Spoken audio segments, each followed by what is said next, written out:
అన్నదాత అన్నదాత మీ అన్నదాత చెమటోడ్చి ఆహారాన్నందించే రైతన్నా అనునిత్యం నీ కండదండగా నిలిచే నేస్తం ఎవరన్నా అన్నదాత అన్నదాత మీ అన్నదాత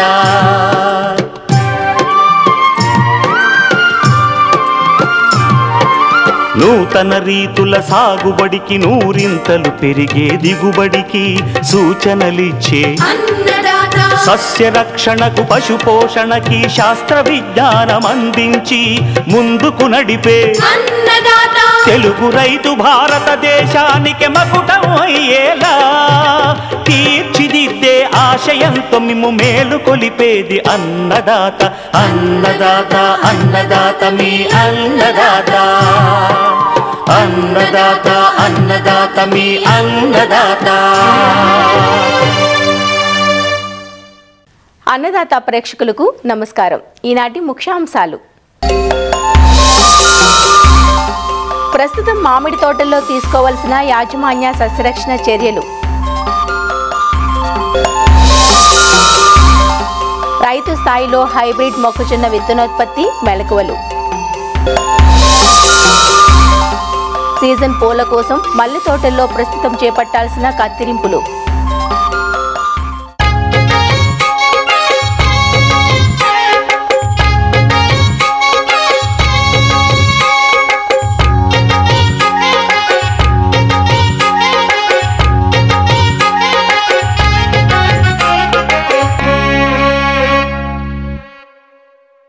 మొక్కజొన్న పంటను వాణిజ్య శైలిలో అధిక విస్తీర్ణంలో ధాన్యం కోసం, పశుదానా కోసం, అలానే పశుగ్రాసం కోసం సాగు చేస్తుంటారు.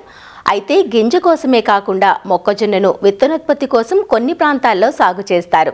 విత్తన సంస్థల నుంచి ముందుగా బైబ్యాక్ ఒప్పందం తీసుకుని విత్తనోత్పత్తి చేస్తారు. సాధారణ పంట కంటే విత్తనోత్పత్తి చేయడం ద్వారా అధిక ఆదాయం పొందే అవకాశం ఉంటుంది. విత్తనోత్పత్తి పంటకు రబీ పంట కాలం అనుకూలంగా ఉంటుంది. అయితే మంచి దిగుబడి పొందాలంటే విత్తనోత్పత్తి సాగులో కొన్ని సాంకేతిక అంశాలను రైతులు తప్పనిసరిగా పాటించాల్సి ఉంటుంది. ఆడ మగ మొక్కల నిష్పత్తి, పరపరాగ సంపర్కం, బెరుకులు వంటి ముఖ్యమైన అంశాలపై శ్రద్ధ పెట్టడం ఎంతైనా అవసరం. రైతు స్థాయిలో మొక్కజొన్న విత్తనోత్పత్తి గురించి ప్రొఫెసర్ జయశంకర్ తెలంగాణ రాష్ట్ర వ్యవసాయ విశ్వవిద్యాలయం రాజన్నగర్లోని మొక్కజొన్న పరిశోధనా స్థానం ప్రధాన శాస్త్రవేత్త డాక్టర్ డి భద్రునాయక్ నుంచి తెలుసుకుందాం. తెలంగాణ రాష్ట్రంలో కనుక చూసుకున్నట్లయితే విత్తనోత్పత్తికి చాలా ప్రాధాన్యత ఉంది. ఈ విత్తనోత్పత్తిలో కొన్ని సాంకేతిక అంశాలను కనుక తెలుసుకున్నట్లయితే అధిక దిగుబడిని సాధించి అధిక లాభాలు పొందడానికి అవకాశం ఉంది. సో ప్రధానంగా ఈ మొక్కజొన్న కనుక చూసుకున్నట్లయితే ఇది పరపరాగ సంపర్కం ద్వారా విత్తనోత్పత్తి జరిగే పంట కాబట్టి మొక్కజొన్న ఖరీఫ్లో ఏదైతే పొలం ఉందో దాన్ని ఎంచుకోవటము, ముఖ్యంగా విత్తనోత్పత్తిని మనము రబీ పంట కాలంలోనే వేసుకోవాల్సిన అవసరం ఉంది. విత్తనోత్పత్తి చేసే వాటిలో మనం ఇన్బ్రీడ్స్ని వాడతాం కాబట్టి కొంచెం దిగుబడి సామర్థ్యం తక్కువగా ఉంటుంది. కాబట్టి దాంట్లో అధిక దిగుబడి సాధించాలంటే మంచి నేలలున్న భూములను ఎంచుకోవటము, అలాగే నీటి సౌకర్యం కంపల్సరీగా ఉండాల్సిన అవసరం ఉంది. విత్తనోత్పత్తిలో కనుక చూసుకున్నట్లయితే ఏ హైబ్రిడ్ అయితే వేస్తున్నామో దాంట్లో ఖచ్చితంగా మనము దాన్ని ఎన్ని వరుసలు వేయాలి, ఆడమొక్క ఎన్ని వరుసలు వేయాలి, మగ మొక్క ఎన్ని వరుసలు వేయాలనేది ఆల్రెడీ ప్రతి కంపెనీకి కూడా వాళ్ళ దగ్గర ఉంటుంది. కాబట్టి 6 వరుసలు ఆడమొక్క, 1 వరుస మగ మొక్కని వేయాల్సిన అవసరం ఉంది. అదే రకంగా 5 వరుసల ఆడమొక్కలు, 1 వరుస మగ మొక్క, లేదా 4 వరుసలు ఆడమొక్క లేదా ఒక వరుస మగ మొక్కని వేయాల్సిన అవసరం ఉందన్నట్టు. ఖచ్చితంగా రైతు సోదరులు కిలోమీటర్ నుంచి ½ కిలోమీటర్ దూరంలో మొక్కజొన్న వేయని ప్రాంతాలని సెలెక్ట్ చేసుకోవాలి. లేనిచో మనం అది విత్తనోత్పత్తికి తర్వాత పనికిరాదు. ఏదైతే నార్మల్ పంటకి సాగు చేస్తామో అదే రకంగా భూమిని సాగు చేసుకున్నాక దానికి కావాల్సిన ఎరువులని వేసుకున్న తర్వాత కూడా మనము ఆడ మొక్కకి మనకి 6 నుంచి 8 కిలోల విత్తనం 1 ఎకరానికి సరిపోతుంది. అట్లాగే మగ మొక్కకి 2 నుంచి 3 కిలోల విత్తనం అనేది మనకు సరిపోతుంది. సాధారణంగా ఎట్లయితే వరుసల మధ్య దూరం 60 సెంటీమీటర్లు, మొక్కల మధ్య దూరం 20 సెంటీమీటర్లు వేసుకుంటామో అదే రకంగా వేసుకున్నట్లయితే కొంచెం దగ్గరగా నాటుకోవడం వల్ల కూడా మనకి దిగుబడి అనేది ఎక్కువగా సాధించుకోవడానికి అవకాశం ఉంటుంది. ఫస్ట్ ఖచ్చితంగా మనము కలుపుని సమర్థవంతంగా నివారించుకోవాల్సిన అవసరం ఉంది. సో మనం ఈ అట్రజిన్ అనే మందుని 1 కేజీకి కనుక మనం 1 ఎకరానికి కనుక పిచికారీ చేసుకున్నట్లయితే ఈ తొలి దశలో వచ్చే మనం కలుపుని సమర్థవంతంగా నివారించుకోవడానికి అవకాశం ఉంది. ఈ విత్తనోత్పత్తిలో తర్వాత దశలో ప్రధానమైనది ఏంటంటే బెరుకులను వేరేయటం. 20-25 రోజుల దశలో, తర్వాత పూత దశలో, అట్లాగే హార్వెస్టింగ్ దశలో అంటే కోత దశలో వాటితో పాటుగా మనం కంకుల్ని కూడా దాంట్లో బెరుకుల్ని చూసి మనం వేరేయడానికి అవకాశం ఉంది. సో ఈ ప్రధాన దశల్లో కనుక మనం ముఖ్యంగా బెరుకుల్ని కనుక మనం తీసేసినట్లయితే తర్వాత పంట కాలంలో ఆ బెరుకులు రాకుండా ఉండడానికి అవకాశం ఉంది. ఏదైతే హైబ్రిడ్ ఇస్తారో వాటికి సంబంధించిన మనకు డస్ట్ క్యారెక్టర్స్ కూడా ఇస్తారు కాబట్టి మగ మొక్కని ఆడ మొక్కని ఈజీగా మనం గుర్తుపట్టవచ్చు. ఈ డీటాజిలింగ్ అనేది ప్రధానమైనది ఇది. సో మనం ఏదైతే మనము 4 వరుసల్లో ఆడ మొక్కని 1 వరుసలో మగ మొక్కని ఆ హైబ్రిడ్ని బట్టి వేసుకున్నాం కాబట్టి వాటిలో ఏదైతే 4 వరుసల్లో ఆడ మొక్క వేసామో దాన్ని మనము జుట్టుని కనుక తీసేసినట్లయితే అంటే కుడి చేత్తో పట్టుకొని ఎడమ చేత్తో కనుక మనం పైకి లాగినట్లయితే అది ఈజీగా వస్తుంది. దాన్ని డీటాజిలింగ్ అంటాము. ఎప్పుడైతే పూత స్టార్ట్ అవుతుందో అంటే మొగ కంకిది ఎప్పుడైతే వస్తూ ఉంటుందో దాన్ని బయటకు వచ్చినప్పుడే దాన్ని తీసేయాలి. ఎందుకంటే అది ఒక్కసారి ఓపెన్ అయిందనుకోండి అదే పుప్పొడి వచ్చేసి అదే మొక్క మీద పడుతుంది కాబట్టి మనకి విత్తనం అనేది సెల్ఫ్ అయ్యే అవకాశం ఉంది. కాబట్టి మనకు కావాల్సింది ఈ పుప్పొడి అనేది మొగ మొక్క నుంచి రావాలి. ఈ డీటాజిలింగ్ అనే ప్రాసెస్ని ఆడ మొక్కలో మనము ఆ పూతకొచ్చే దశ నుంచి అంటే ఓపెన్ కాకముందే ఆ బూట్ లీఫ్ నుంచి బయటకు వచ్చినప్పుడు కూడా తీసినా కూడా మనకు మంచిగా పొలెన్ అనేది మగ మొక్క నుంచి ఆడ మొక్క మీద పడడానికి అవకాశం ఉంటుంది. సో ఈ పద్ధతిని ఖచ్చితంగా మనము ఒక వారం రోజుల పాటు ఆడ మొక్కల్లో ఎక్కడ కూడా మొక్కకు సంబంధించిన పుష్పాలు ఉండకుండా చేసుకున్నట్లయితే ప్రధానమైన అంశం. సో దీంట్లో కొన్ని సమస్యలు వస్తాయి. మనకేంటంటే ఈ ఆడ మొగ అనేది రెండూ ఒకటేసారి పూతకు రావాల్సిన అవసరం ఉంది. ఎందుకంటే సిల్క్ వచ్చిన తర్వాత అమ్మటే కూడా ట్యాజిల్ రావాల్సిన మగవాటిలో నుంచి ట్యాజిల్ రావాల్సిన అవసరం ఉంది. కాబట్టి ఏ ప్రైవేట్ కంపెనీ వాళ్ళు కూడా రెండు సింక్రనైజ్ అయ్యే వాటిని ఇస్తున్నారు. అంటే ఆడ మొగ రెండు ఒకటేసారి పుష్పించే రకాలను ఇస్తున్నారు. కాబట్టి దాంట్లో ఒకటేసారి ఎత్తుకోవటం ఒకటి. కొన్ని సందర్భాల్లో వాతావరణ పరిస్థితుల మార్పుల వల్ల కావచ్చు లేదా ఈ పోస్ట్ ఎమర్జెన్సీ హెర్బిసైడ్ని ఎప్పుడైనా చేసేటప్పుడు ఖచ్చితంగా ఇవి లైన్స్ అనేవి కొంచెం సెన్సిటివ్ ఉంటాయి. కాబట్టి రైతు సోదరులు ఖచ్చితంగా ఆ అంశాన్ని పరిశీలించుకొని ఆ కన్సర్న్ ఏదైతే కంపెనీ ఉందో వాళ్ళని కనుక్కొని మాత్రమే స్ప్రే చేయాలి. లేదంటే ఇంటర్ కల్టివేషన్ ద్వారా కానీ లేదంటే మాన్యువల్గా కానీ తీసేయాల్సిన అవసరం ఉంది. కొన్ని సందర్భాల్లో ఆడ మొక్కలు ముందుగా పుష్పిస్తాయని మనకు తెలుస్తున్నప్పుడు ఏం చేయాలంటే ఆడ మొక్కలకి నీటిని సరఫరా చేయకుండా ఓన్లీ మగ మొక్క వేసిన వరుస ఏదైతే ఉందో దానికి ఒకదానికే అంటే నీటిని ఇవ్వటము. దాంతో పాటుగా ఒక వారంలో ఒక 2 సార్లు 19 లేదా మల్టీకే అనే దాన్ని 5 గ్రాములు 1 లీటర్ నీటికి కలిపి కనుక మనం పిచికారీ చేసుకున్నట్లయితే అది కొంచెం తొందరగా పూతకు రావడానికి అవకాశం ఉంది. అలాగే కొన్ని సందర్భాలలో మగ మొక్క ముందుకొచ్చి ఆడ మొక్క కొంచెం లేటుగా వచ్చే అవకాశం ఉంది. అలాంటి సందర్భాల్లో మనము ఆ డీటాజిలింగ్ ఏదైతే ఉందో దాన్ని కొంచెం ఆ బూట్ లీఫ్ స్టేజ్లో ఉన్నప్పుడు కనుక చేసేసినట్లయితే మనకి ఒక 4 నుంచి 5 రోజుల ముందు మనకి సిల్క్ వచ్చే అవకాశం ఉంది. కాబట్టి రెండు సింక్రనైజ్ అయ్యి మనకి దిగుబడి వచ్చే అవకాశం ఉంటుంది. సో ఇది ప్రధానమైన సాంకేతిక అంశం. ఇక తర్వాత మళ్ళీ హార్వెస్టింగ్ చేసేటప్పుడు ఖచ్చితంగా మగవాటిని ముందుగానే తీసేయటము. ఎందుకంటే మనం తీసుకునేది ఓన్లీ హైబ్రిడ్ సీడ్కి పనికొచ్చేది ఆడ మొక్క నుంచి తీసుకుని ఇత్తనం మాత్రమే పనికొస్తుంది. కాబట్టి పాలినేషన్ అయిపోయిన తర్వాత 80 నుంచి 90 రోజుల వరకు ఉంచేసి మగవాటిని తీసేయటము. అట్లాగే లాస్ట్ దశలో ఎప్పుడైతే మనం కంకుల్ని హార్వెస్ట్ చేస్తామో పంటని నూర్పిడి చేసే ముందు కంకుల్లో సమానమైన కంకుల్ని మాత్రం తీసుకొని ఏదైతే రకం వేసామో ఆ రకానికి సంబంధించిన కంకుల్ని మాత్రం తీసుకొని మిగతా వాటిని కూడా బెరుకుల కింద మనం తీసేయాల్సిన అవసరం ఉంది. ఈ రకంగా చేసిన వాటిని మనం కొంచెం నీడలో ఆరబెట్టుకొని లేదా ఈ మధ్య కాలంలో మనకి కాప్ డ్రైయర్స్ చాలా వచ్చాయి. వాటిని యూనిఫామ్గా డ్రైయింగ్ చేస్తే కనుక మనకి రాబోయే కాలంలో కూడా 1-2 సంవత్సరాల వరకు కూడా మనకి మొలక శాతం అనేది మంచిగా వస్తుంది. కాబట్టి యూనిఫామ్ డ్రైయింగ్ వల్ల చేసుకోవచ్చు. ఈ తునోత్పత్తిలో మనకు ప్రధానంగా మనం ఈ ఇన్బ్రీడ్ లైన్స్ని వాడతాం. అంటే ఈ ఇన్బ్రీడ్ లైన్స్ని కొంచెం వీక్ ఉంటాయి, కొంచెం చిన్నగా ఉంటాయి. కాబట్టి మనకి వివిధ దశలో అంటే మనం పంట వేసిన దగ్గర నుంచి పూత దశ వరకు కూడా మనకి ఈ కత్తెర పురుగు అనేది కొంచెం బాగా డ్యామేజ్ చేస్తూ ఉంటుంది. దీనికి గాను మనకి 25 రోజుల నుంచి 30 రోజుల దశలో కొంచెం 4-5 ఆకుల దశలో ఉన్నప్పుడైతే 9 కిలోల ఇసుక 1 కిలో సున్నం కలిపి కనుక మనం మొగిలాల్లో వేసుకున్నట్లయితే కూడా 15 నుంచి 20 రోజుల వరకు కూడా మనకి ఈ కత్తెర పురుగుని మనం సాధారణంగానే మనం నివారించుకోవచ్చు.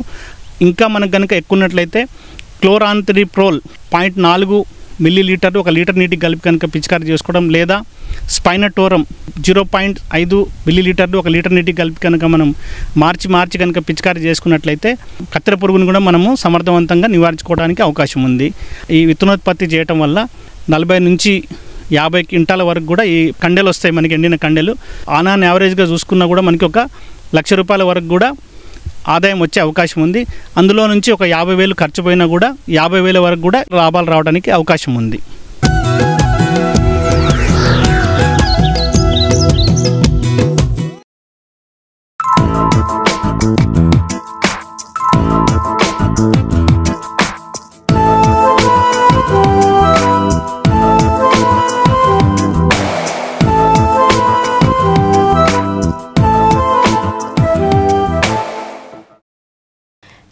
రాష్ట్రాల్లో అధిక విస్తీర్ణంలో పండించబడుతున్న పండ్ల తోట మామిడి.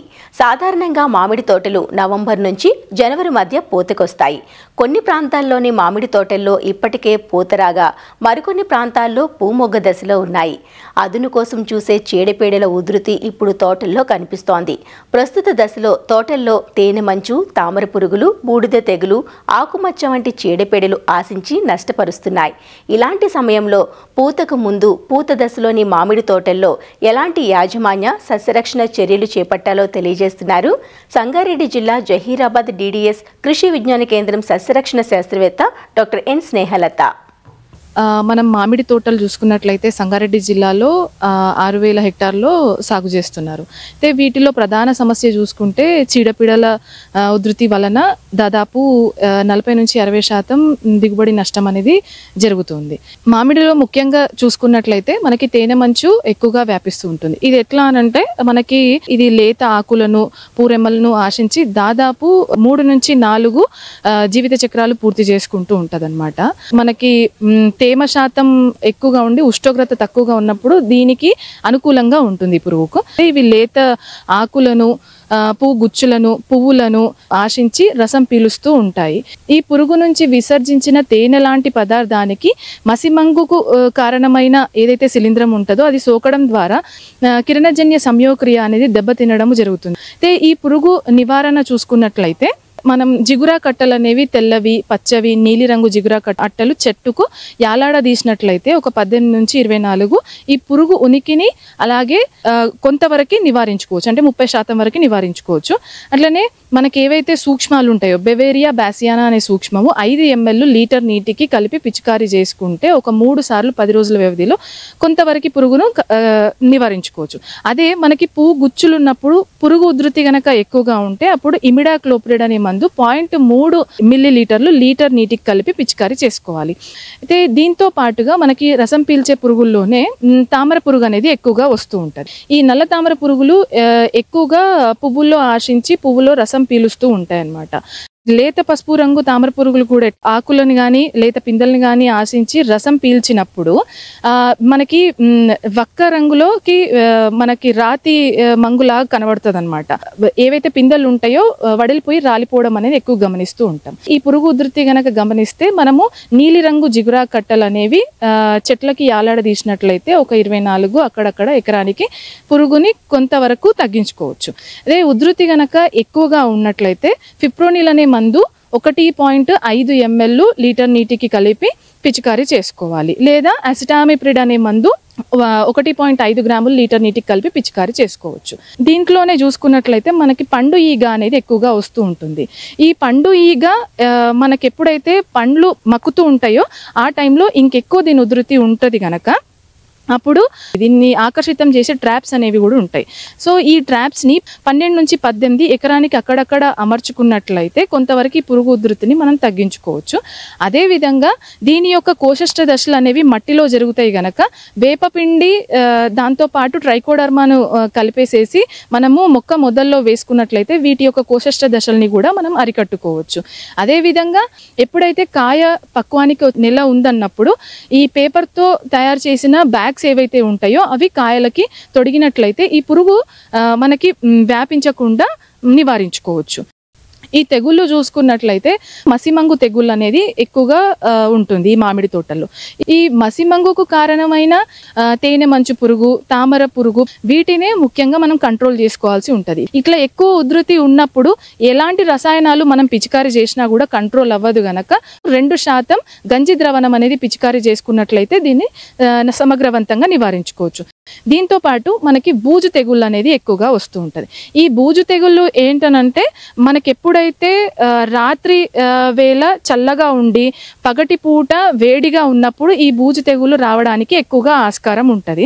అయితే ఇది వచ్చేసి మనకి లేత ఆకులు తర్వాత పువ్వు గుచ్చుల పైన బూజు లాంటి తెల్లటి పదార్థంతో కప్పి ఉంటుంది. ఈ పువ్వులు ఆకులు ఎండిపోయి రాలిపోతూ ఉండడం అనేది మనం ఎక్కువగా గమనిస్తూ ఉంటాం.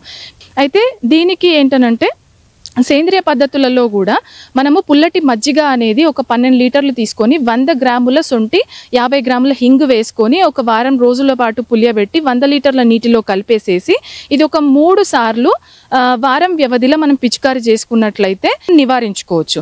అదే మనం కెమికల్ వేసుకోవాలి అని అనుకుంటే హెగ్జాకోనజోల్ అనే మందు 2 మిల్లీలీటర్లు లీటర్ నీటికి కలిపి పిచికారీ చేసుకోవచ్చు.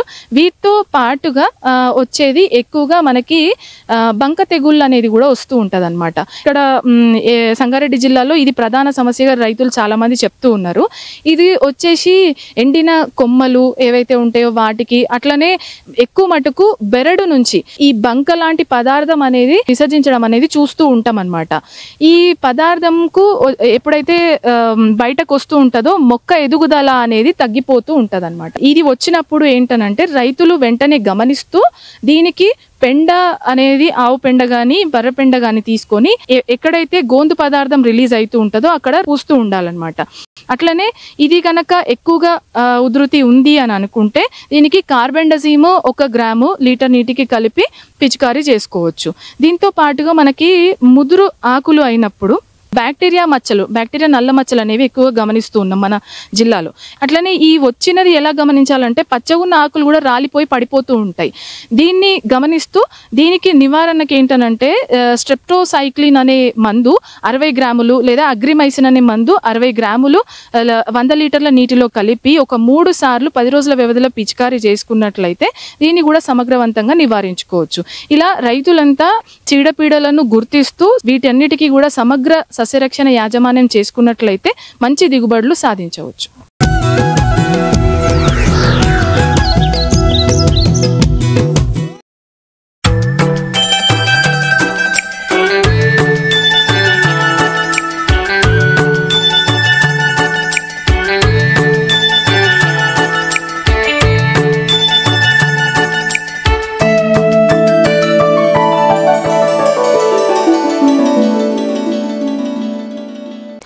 ఎండాకాలంలో పూసే మల్లెపూలకు మంచి మార్కెట్ ఉంటుంది. సుగంధ నూనెల తయారీకి సైతం మల్లెలను ఉపయోగిస్తారు.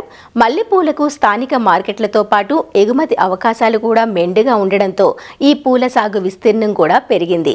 సాధారణంగా మల్లెపూలు కొత్త చిగుర్ల మీద పూస్తుంటాయి కాబట్టి నవంబర్ ఆఖరి వారం నుంచి దఫదఫాలుగా కొమ్మ కత్తిరింపులు చేస్తే 2 మాసాల అనంతరం పూత రావటం ఆరంభిస్తుంది.